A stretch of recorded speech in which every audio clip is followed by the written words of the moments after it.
अहमदाबाद विमान हादसे के ठीक 30 दिन बाद अब एक रिपोर्ट जारी हुई है जिसने ये बताने का प्रयास किया है कि अगर वो विमान गिरा तो क्यों गिरा, AI-171 उड़ते ही नीचे कैसे गिर पड़ा, क्या चीज फेल हुई थी, पायलट एरर था या फिर विमान में कोई चीज गड़बड़ थी।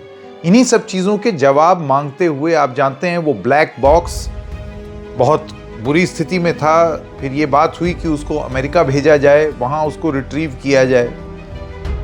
30 दिन के इस अंतराल में कुछ सवालों के जवाब देने का प्रयास इस रिपोर्ट ने किया है, लेकिन अब यह माना जा रहा है कि जितने जवाब दिए हैं उन जवाबों में से सवाल अब निकल रहे हैं और पूरा सच अभी भी नहीं पता चला है, जो एक बहुत ही डिटेल जब जांच होगी तब पता चलेगा। इस जांच रिपोर्ट ने पायलट के बारे में क्या पाया, इस जांच रिपोर्ट ने विमान के बारे में क्या पाया, और जो सबसे बड़ा प्रश्न है, ये प्लेन उड़ते ही नीचे कैसे गिर पड़ा, क्या उसका जवाब मिला है? आइए इस कार्यक्रम में एक एक करके आपको बताते हैं। नमस्कार, मेरा नाम है संकेत उपाध्याय और आप देख रहे हैं इशारों में। तो सबसे पहले आपको ये बता दूं कि AAIB नाम की जो एजेंसी है जो पूरा इसको जांच कर रही थी, उसने अपनी रिपोर्ट दे दी है।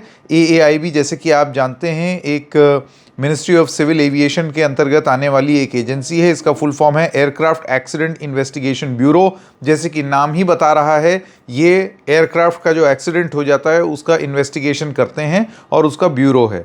तो इन्होंने अपनी एक रिपोर्ट जारी की है। रिपोर्ट डिटेल्ड है, 15 पन्ने की रिपोर्ट है, शुरुआती रिपोर्ट है। सबसे पहली बात, this is a preliminary report जिसमें तमाम चीज़ें बताने की कोशिश की हैं, तस्वीर लगा करके, और जो शुरुआत में आपके ब्लैक बॉक्स से जो सामान निकला उसकी वजह से जो इन्फॉर्मेशन निकली उसके आधार पर इन्होंने बहुत कुछ बताने का प्रयास किया है। तो मुख्य पॉइंट क्या हैं वो आपको एक एक करके बताते हैं। पॉइंट नंबर 1 जो इस रिपोर्ट में निकल करके आया है, both engines shut down mid-air within seconds after takeoff। इस प्लेन के दोनों इंजन टेक ऑफ होते ही शट ऑफ हो गए, यानी कि बंद हो गए। यानी कि आप सोचिए, जिस समय आपको इंजन की सबसे ज़्यादा ज़रूरत होती है, दोनों इंजन एक साथ बंद हो गए। ये रिपोर्ट बता रही है। अब आप ये कहेंगे ये तो पता ही था, इसमें ऐसी कौन सी अनोखी चीज़ इस रिपोर्ट ने बता दी। Fuel cut off switches moved from run to cut off one after the other. अब ये है इंपॉर्टेंट पॉइंट, क्योंकि ये रिपोर्ट ये कहती है कि वो जो आप एक तरीके से समझिए, जब हम गाड़ी चलाते हैं तो आजकल की गाड़ियों में वो बटन आती है ना, ऑन ऑफ, तो ये ऐसे समझ लीजिए कि वो ऑन होते होते ऑफ हो गया और दोनों एक के बाद एक ऑफ हो गए इंजन। अब ये ऐसे होता नहीं है, क्योंकि अगर इस तरीके से होने लगे, सोचिए ऐसे तो विमान के इंजन अपने आप ही बंद हो रहे हैं। तो बड़ा सवाल ये है कि ये किसने किया? क्या ये अपने आप हो सकता है? ख़ास तौर से जब इंजन पूरी तरीके से एंगेज्ड है तब तो विमान की गलती, या फिर पायलट ने कर दिया तो पायलट की गलती।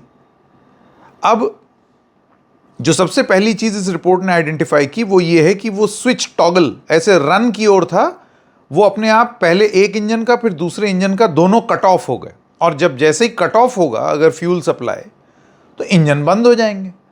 तो फ्यूल कट ऑफ हो गया दोनों इंजन का, ये सबसे बड़ी बात है।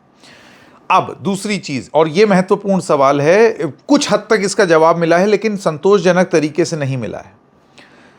कॉकपिट ऑडियो कन्फर्म्स, आप जानते हैं कि वो जो ब्लैक बॉक्स होता है उसमें फ्लाइट डेटा रिकॉर्डर्स, मतलब जो पैरामीटर्स हैं प्लेन के, वो भी रिकॉर्ड होते हैं, और कॉकपिट में क्या हो रहा है, कोई करके खांस भी रहा है वो भी रिकॉर्ड हो जाता है। तो कॉकपिट की ऑडियो रिकॉर्डिंग में कंफर्मेशन आया है कि एक पायलट दूसरे पायलट से पूछ रहा है, why did you cut off. एक पायलट दूसरे से पूछ रहा है, तुमने इंजन क्यों बंद कर दिए? तो दूसरा पायलट कह रहा है, आई डिडंट, मैंने नहीं किए।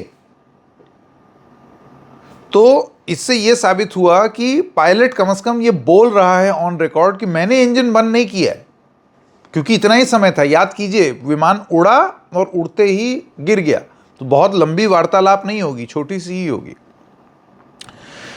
तो सबसे बड़ा सवाल यहां पर यह है कि ये इंजन बंद कैसे हो गया? Is it because of switch malfunction, और पायलट एरर। पायलट यहाँ पर बहुत क्लियरली इस रिपोर्ट में कह रहा है कि मैंने बंद नहीं किया है, और जब जांच होगी तब ये पता चलेगा कि ये मैकेनिकल फॉल्ट, ये स्विच का फॉल्ट है, और स्विच अपने आप से कैसे बंद हो जाती है, क्योंकि अगर इस तरीके से होने लगा ड्रीमलाइनर में तो फिर कभी भी चलते चलते सोचिए आप इंजन कट ऑफ हो जाए। इसका तोड़ क्या है, इसका सोल्यूशन क्या है, इसको फिक्स कैसे करें? क्या स्विच खराब थी? और ऐसी खराब स्विच वाला विमान उड़ कैसे रहा था? ये बड़ी बात। Next, RAT RAM Air Turbine was deployed indicating total power loss captured on CCTV। अब इसका मतलब ये होता है, जो जितना हमने एविएशन एक्सपर्ट से समझा है, कि बहुत ज़्यादा आप पावर लगाने की कोशिश करते हैं ताकि किसी तरीके से उसको निकाल ले जाएं, इंजन में पूरा थ्रस्ट और पूरा पावर दें, लेकिन उसके बाद भी पूरा टोटल पावर लॉस हो गया और इंजन बंद हो गया।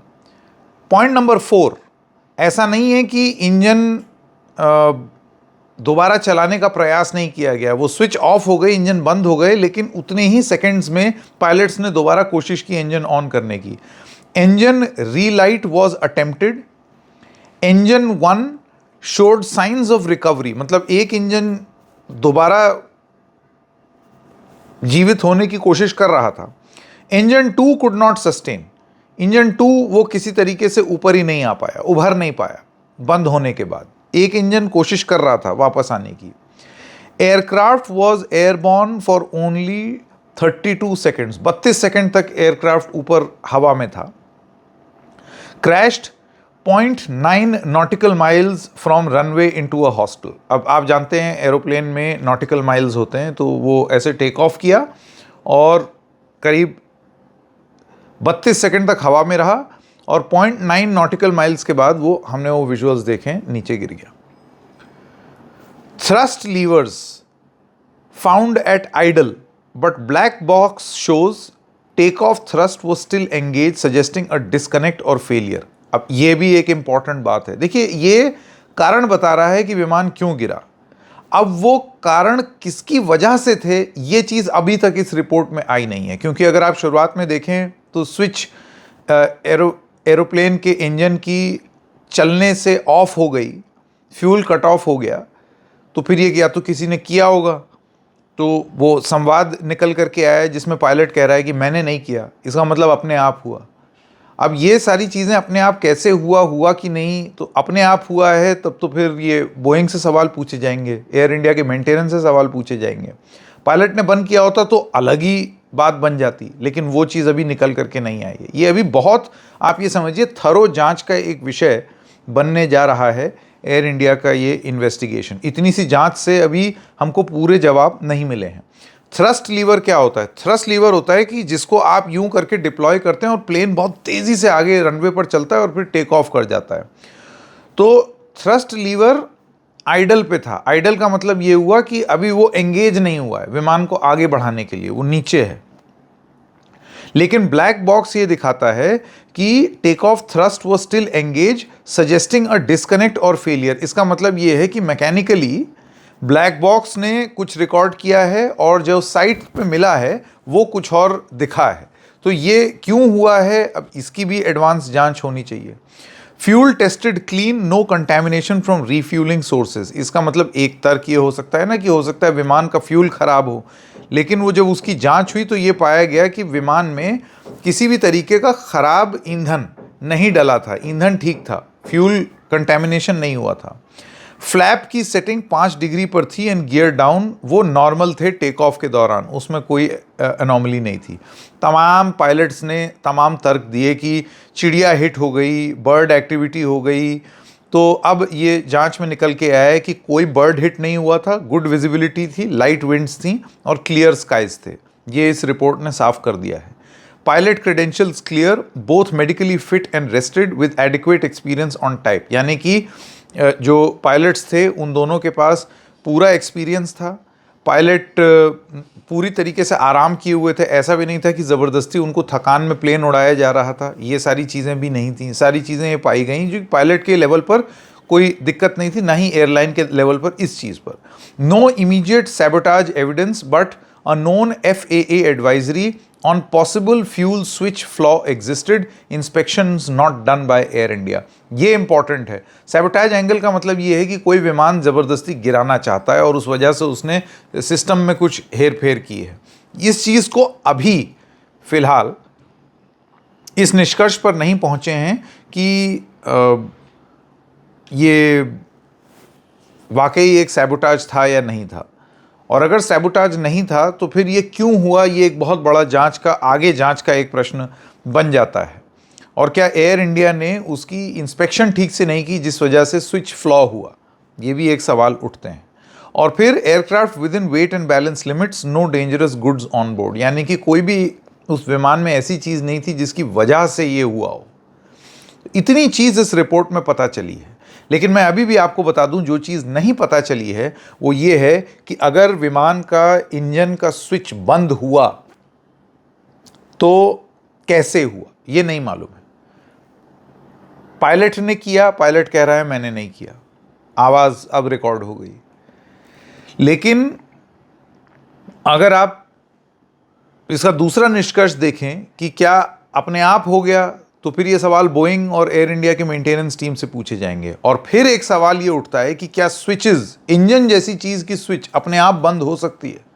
होने को देखिए टेक्निकल चीज़ है, कुछ भी हो सकती है, लेकिन और जांच में ये चीज़ें पता लग सकती हैं कि स्विच किस लेवल पर बंद की गई है। आपको मैं ये बता दूं, ये एक एयरक्राफ्ट है, एयरक्राफ्ट में सारी चीज़ें रिकॉर्ड होती हैं, सब। आप चाहें तो ये भी बता सकते हैं कि ये स्विच किस लेवल पर बंद हुई है, या जो फॉल्ट हुआ है वो कहाँ हुआ है। इतना सब ये पूरा, क्योंकि एक इलेक्ट्रिक और इलेक्ट्रॉनिक मशीन है ये 787 ड्रीमलाइनर, तो इसमें पता लग सकता है आगे की जांच में। तो ये शुरुआती जांच है, 30 दिन में ये रिपोर्ट आई है, इतनी जानकारी अब तक मिली है। इशारों में बस इतना ही, फिर मिलेंगे, तब तक के लिए नमस्कार।